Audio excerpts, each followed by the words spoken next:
Армысыздар,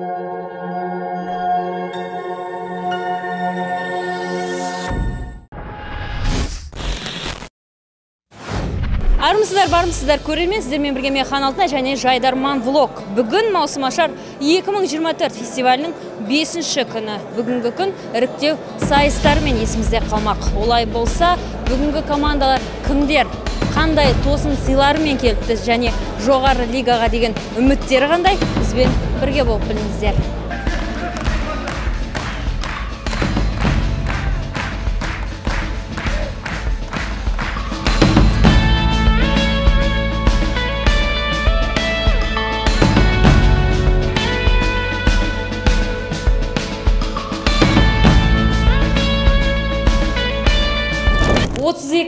Команда 8 жолдама. Санаулы ғана жолдама кімдерге бұйырады екен және бүгінгі біздің үміткерлеріміз кімдер? Солармен таныс болайық. Бірінші команданы бірден таныстыруды жөн көрдім. Өткен жылғы Әулие-Ата Номад лигасының жеңімпаздары қыздар командасы. Қош келдіңіздер, қалайсыздар? Өздеріңіз таныстырып кетсеңіздер. Жақсы, өздеріңіз қалайсыздар? Мен ойы командасының капитаны, есімім Айназ болады. Мен құрамам, негіз 5 қызбыз, ана жақта біреу жүр. Осы қыздар. Жалпы жоғары лигаға дәмелісіздер. Бұйырған.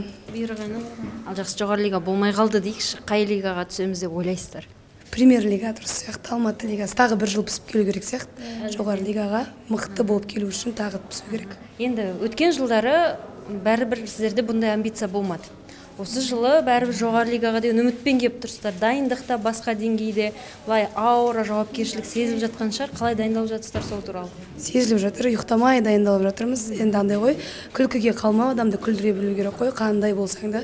Сол себептен барынша халықты күлдіруге тырысып жатырмыз.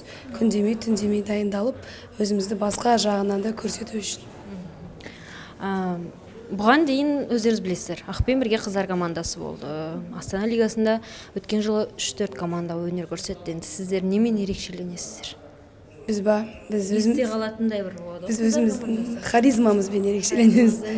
Мен білмеймін, құрметті көрермендер, қазір салып кетуге болады. Мен сізді Мереке ханымға ұқсатам.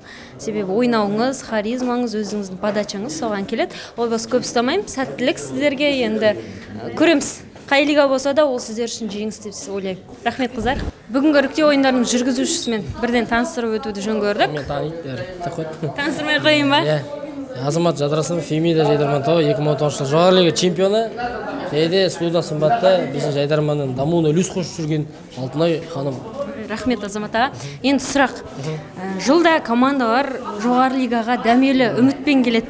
Бірақ осы жылы сол жауапкершілік, сол ұмтылыс қатты сезіліп жатқан сияқты. Маусымашардың көңілді атмосферасынан бөлек барлық командаларда бір андай орысша айтады, напряжение бар. Жоғары лигаға біз өтуіміз керек деген бір қатты бір ұмтылыстар сезіледі. Сол туралы. Ол деген кәм сезіледі. Ты что, потому что біздің Жайдарман енді Аллаға шүкір бір өз кезінен бері дамып келе жатыр ғой, әр поколениенің өзінің кезі күшті болды ғой.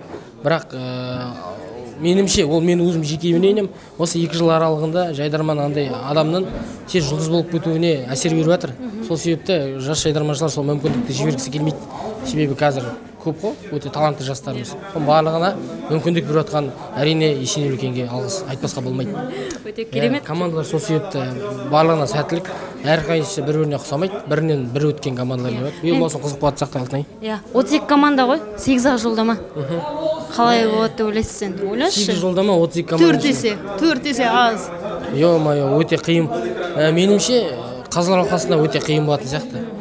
Командалар таңдау. Себебі барлық командалар уайымсыз жүр, кәдімгідей андай өздері материалдарына сеніп алған. Білмеймін. Жақсы. Бәріне сәттілік. Бүгін сізде дебют жүргізушілікте, сізге сәттілік тілейміз. Риза болып қалдым, мен өзі шақырып Азамат жүргіз дегеннен кейін неге жүргізбеске. Сәттілік аға сізге. Рахмет, давай. Құрметті көрермендер, бүгін бізде командалардың дайындығы өте сұмдық деп айтуға болады, себебі өздерімен бірге қосымша жұлдыздарды алып келіп өнер көрсетейін деп жатыр. Жайдарманға қош келдіңіз.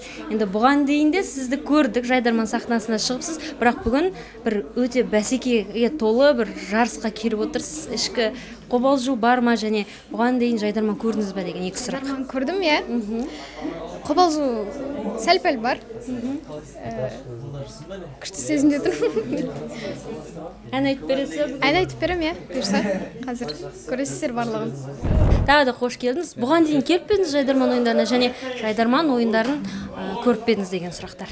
Енді бұған дейін келген емеспін. Жайдарман ойындарын бірақ теледидардан көрген болатын, YouTube арнасынан көрген болатын бұрын. Өзіңізге бір ұнайтын, көзіңізге түскен командалар бар ма? Енді көбі бұрынғы командаларды айтады. Шынымды айтсам, сол мен де сол поколениедамын ғой. Бұрынғы командаларды көріп өскенбіз ғой бізде. Қазір енді жастар шақырды.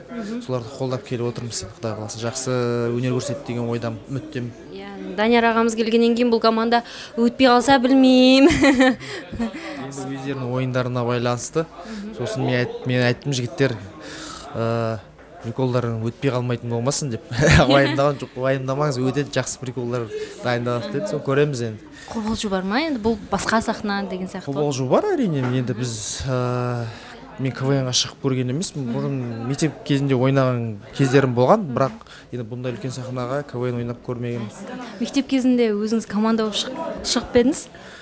Енді мектеп аралық сондай өзімізде мектепте шыққан кездерім болды. Бір-ақ рет қатысқам. Қиын ба екен негізі жалпы қалай ойлайсыз? Бұл да бір спорт сияқты. Енді әр нәрсенің өз қиындығы бар ғой. Бұл да оңай емес деп ойлаймын. Жаңағы бұл жерде харизма керек, актерлік ойын керек, одан бөлек халықтың симпатиясы керек. Сен де оларға ұнайтындай деңгейде дәрежеде болу керексің. Бет әлпетіңе шейін, бәріне шейін. Менің ойымша оңай емес. Қатты дайындық болып отыр. Жоғары лигаға деген ұмтылыс та осындай деп білеміз. Жоғарыға шығып алдым, енді лигасына өтсем болды. Қанша жыл болды жүгіріп жүргелі арттарына? 9 жылдан асып қалды ау. Басынан бастасақ егер. Енді не ғой? Болады, ол жайдарман ойын болған екен сондай, бірде болады, бірде болмайды. Оған настроениені түсірудің қажеті жоқ. Бергенше қоймаймыз енді, Алла қаласа. Сіздерге қарап таңғаламын расымен де. Не деген бұл махаббат, не деген бір адалдық деп айтсақ болады. Жылда келесіздер. Нұрсұлтан, мынандай әзілден кейін жоғары лигаға қалай өтпекшісің? Мен саған жоғары лигаға өтем деп айттым ба? Мен кәкіштік жылда отборға келемді, әдем болып ұшып алам. Негіз жобасы командалар жайдарманды қоя салайық деген айтатындар болады ғой. Сіздер міне әлі жүрсіздер деп айтсақ болады. Жайдарман ол бөлек әлем ғой. Жайдарманның беретін махаббатын көп нәрсе бере алмайды. Бұның орны бөлек. Жақсы. Енді сіздің шығармашылығыңызға бет бұрайық сұрақтарды. Соңғы сериясы шықты деп естіп жатырмыз. Ендігі алдағы жоспар қандай? Көрермендеріңіз енді сүйіп көреді, көріп жатыр, сұрап жатыр келесі сезон. Қандай жоспар бар? Алла қаласа енді үзеңгілестеріміз миллион командасы сияқты үлкен кино түсіру. Енді 1-2 жылда Алла қаласа үлкен кино түсіретін боламыз. Бико бүгін жаңа құраммен шығып жатыр. Меніңше бүгінгі құрам ол бәрекелді кіріп емес сияқты. Бүгінгі құрам бір басқа команда сияқты көрінді маған. Ойындарыңыздың барлығын көріп жатырмын. Не болып жатыр? Жаныңыздағы жан қайда? Ол кісі жайдарманды қойып кетті. Қазір басқа командаға жетекші болып, жас командаға жетекші болып жүр. Жоқ, енді сіздер жайдан жай өзі екі адам, сол екі адамнан тұратын топ қалай тарап кетті деген сұрақ туындайды да? Конфликт болды ма? Жоқ, ешқандай. Негіз план бойынша былтыр чемпион болып кету керек еді бізде же. Чемпион болып, сонымен қоштасып кету керек еді. Бола алмай қалдық, бірақ сонда да қоштастық. Жалпы. Қойш, былтыр айырып бедік. Қой, Жалпы қоштасқандарыңыз көрмедік. Сол құрам қоштасты деп айтайықшы енді. Жалпы бәрекелді кірпі Құдай қаласа сезонда. Білмеймін, мен сіздер андай бір хитрость дейді, қулық жасаған сияқтысыздар. Бәрекелді кірпінің атын алып, бүйтіп басқа құрам болып кеп, бүйтіп іріктеуге түсе салған сияқтысыздар. Басқа командар тырысып, бүйтіп жаңадан кеп жатыр, ал сіздер жоқ. Жоқ, біз басқа атпен шықсақ та негіз бізге іріктеу берейін деп тұрған еді. Ассалаумағалейкум, құрметті көрермен. Жайдарманға 2018-ден кейін келіп тұрған ойын маусымашар. Жайдарман өзгеріп кеткен. Қазіргі таңда мен бұрын вақтыда жұмыс жасадым. Қазір қтж темір жолға жұмысқа кіріп, осы қтж-ның атынан келіп жатып берді сезонға. Алла бұйырса. Сәттілік бізге. Енді көреміз ойын қалай болады екен. Көрермендердің әлі күнге дейін есіндесіздер. Әрбір пост, әрбір ойында сағыз қайда, сағыз болса ғой деген әңгіме бар әлі күнге дейін.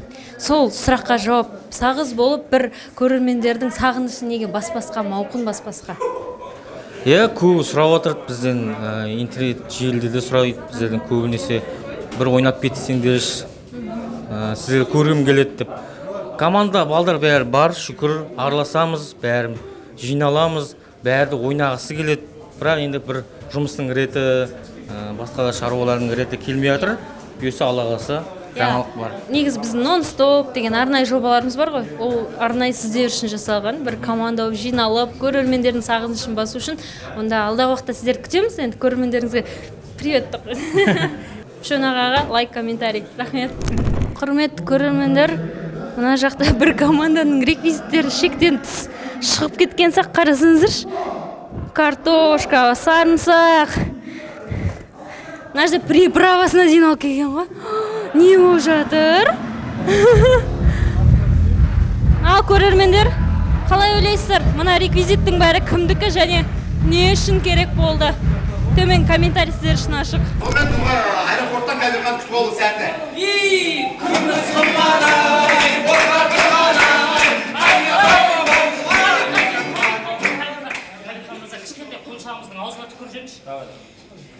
Ой,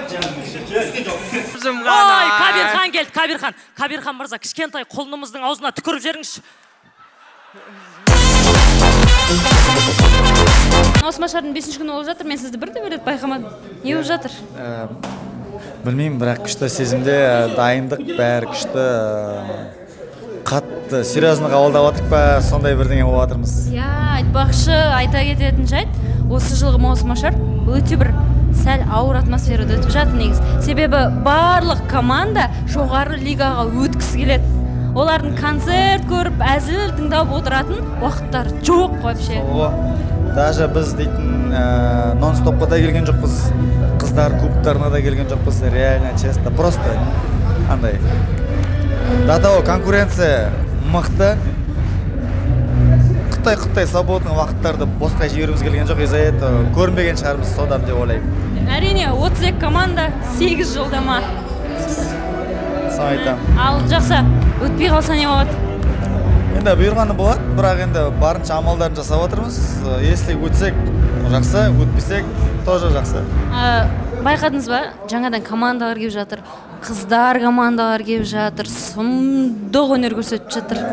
Ол қуантады, әрине қуантады, себебі ерекше атмосфера береді.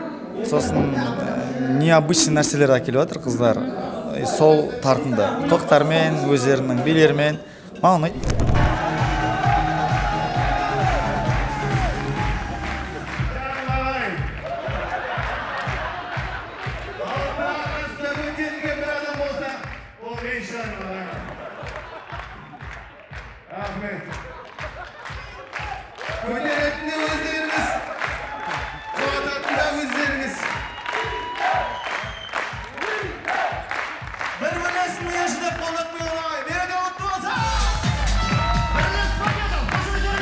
Құрметті көрермендер, дәл қазір біз сіздерге осы алаңдағы, осы бәйгедегі ең жас жайдарманшыны көрсетеміз. Әлі жасы бірге де толған жоқ, бірақ міне уже екінші рет үлкен сахнаны бағындырып жатқан жайы бар. Қазір айтады ғой, сахнаға шықпас бұрын сәл мызғып демалып алайын деп тұр. Айтып сөздерін ұмытып қалатын сияқты ма? Иә, жаным. Дарын KZ құрамасындағы біздің Таңшолпанның кішкентай қызы да жайдарманға ойнауға келді. Бала сахнада қалай ұтымды пайдалансақ екен? Есен аға, жоғарғы лигаға өткізіңізші. Баламен келіп тұр едім.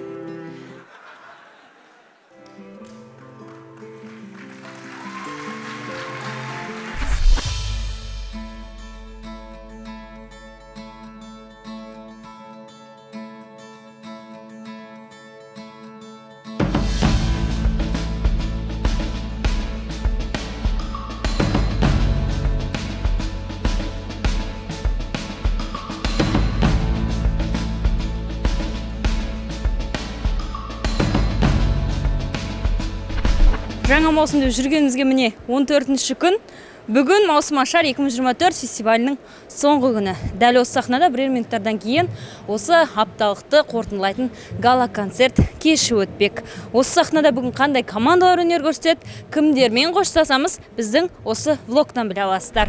Көрермендердің ойында жүрген сұрақ: Жуалы маусымда ойнайды ма? Ойнайды. Ойнайтын болдыңыздар ма? Бүгін қоштаспайсыздар ма? Жоқ. Қоштаспаймыз, ойнаймыз. Екінші маусымға қалуға не мотивация болды?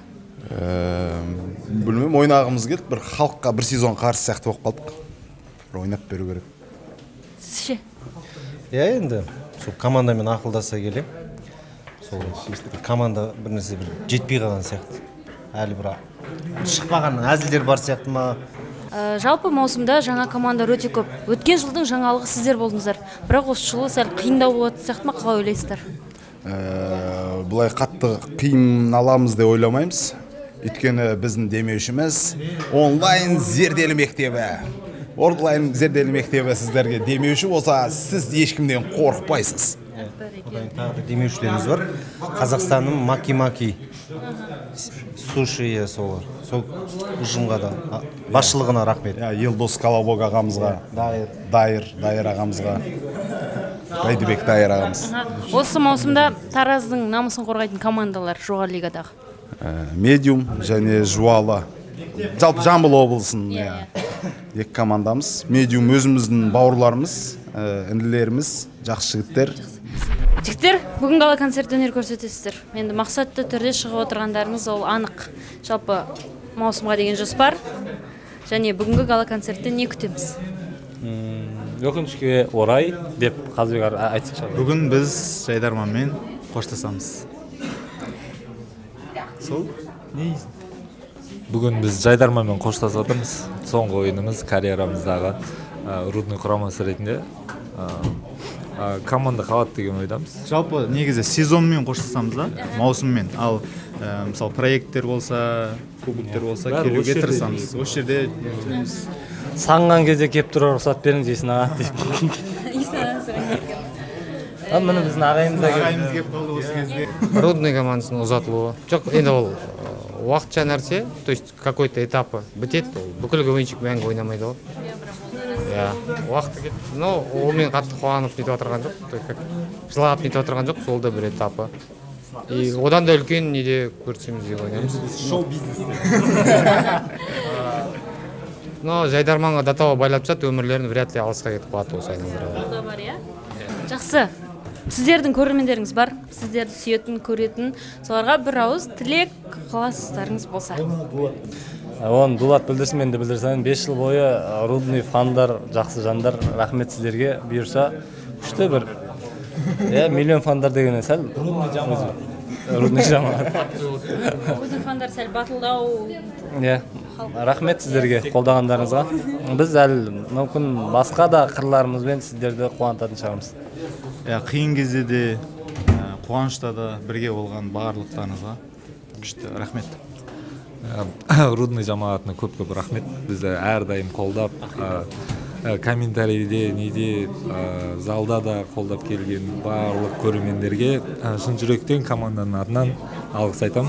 Әдеттен озбайын, көп созбайын, ауырмаңыздар, рахмет көп-көп. Жылайтынды қазір сахнада көрейік та? Оны сахнадан көреміз енді. Сол жақсы көрермендер, гала-концерт күтіңіздер. Біз поклоннан кейін бір пример кел, мен еңіреп бір кішкене көрсетіп жіберейін. Барша Рудныйдың атынан рахмет. 5 жыл бойы бізге қарап келген көрермендерге біз де 1 минут қарап тұрып қоштассақ дейміз.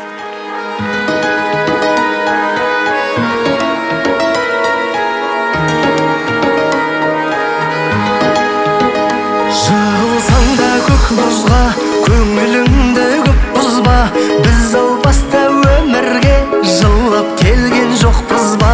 Қымбат киім бағалас, сұрағаның жарама. Қай жақтан келіп отырсыздар? Қандай команда?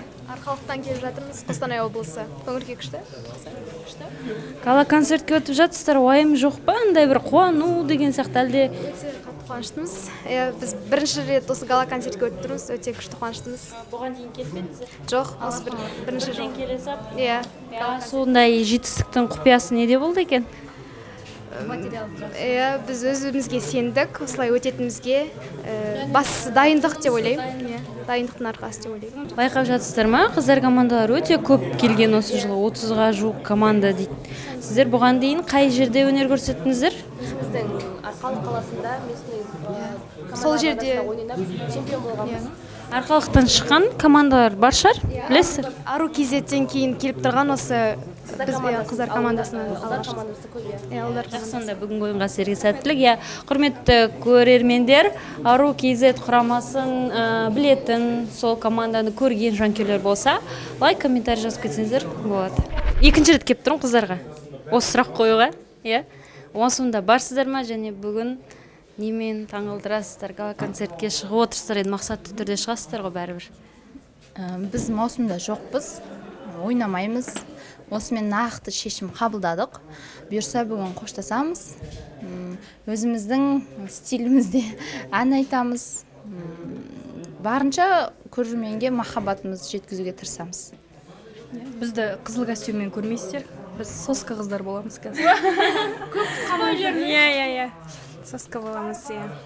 Қоштасамыз, мен осы қоштасамыз деген айтқан сайын толқи берем. Бірақ сол шешілді. Кететін болдық, осы жерден тоқтайтын болып. Бірақ осы Жайдарманның айналасында арнайы жобаларда деп бәрі тығып. Залда қарап отырған кезде бүйтіп камераны жақындатасыздар ғой, біздің реакция. Сіздің алдағы жоспарыңыз қандай болмақ? Алдағы жоспарым енді Жайдарманнан кеткенмен де осы Жайдарманға жаңа топтар шығарғым келеді, жетекші болып келіп жүрем енді. Ары қарай өзіміздің қашан емес ол қазір сахнада шешіледі. Сіздерге интриганы берді, гала концерт ойындарына өте қатты интрига кетіп жатыр, құрметті көрермендер. Жақсы, онда көрермендеріңізге айтқыларыңыз келетін шынайы жүрек жарты тілек ықыластарыңызды білдірсеңіздер болады.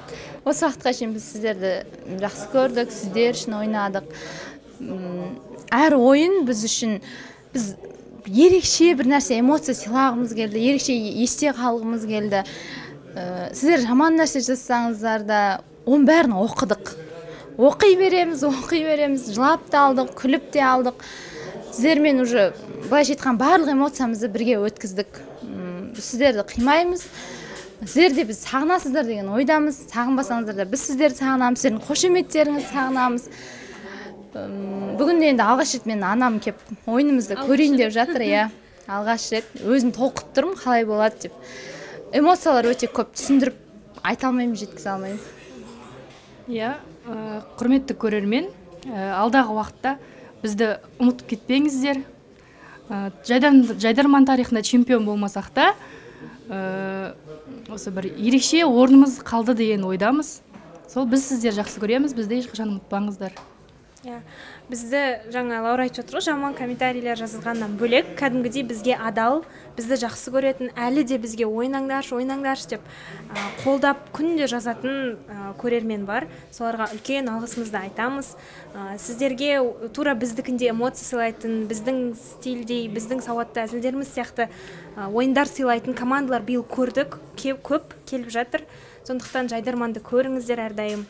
Ал біз ары қарай Алланың разылығы үшін сіздерді жақсы көріп отырамыз. Қыздар, сіздердің енді бәрібірде Жайдарман тарихында орындарыңыз бөлек қалмақ. Себебі оған қарапайым мысал ретінде айтамыз, осы жылғы келген қыздар командасы қаншама, тіпті арнайы қыздар кубогы да өтіп жатыр. Бұл деген сіздердің осы уақытқа дейін салып келген жолдарыңыздан жүріп келе жатқан қыздар командасы бар деген сөз. Сондықтан да сіздерге енді көрермендердің атынан, жалпы Жайдарманның атынан үлкен рахмет айтамыз. Арнайы жобаларда сіздерді күтеміз. Біз сіздермен қоштаспаймыз. Көрермендер, махаббаттарыңызды, ыстық ықыластарыңызды барлығын жазып қойыңыздар комментарийға, біздің қыздар оқиды. Рахмет.